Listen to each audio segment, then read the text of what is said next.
হ্যাঁ, এবার একটা সাবিনা ইয়াসমিনের গান গাবো। সুপ্রিয় বন্ধুরা, বসেন। তুমি তো এখন আমারই কথাই ভাবছো, ও দুটি চোখের তারাই শুধু আমাকেই দেখছো।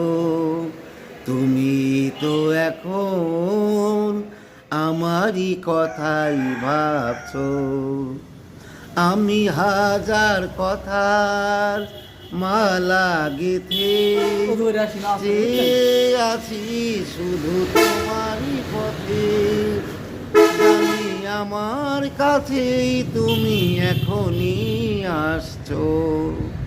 তুমি তো এখন আমারই কথাই ভাবছো, ও দুটি চোখের তারাই শুধু আমাকে দেখছো।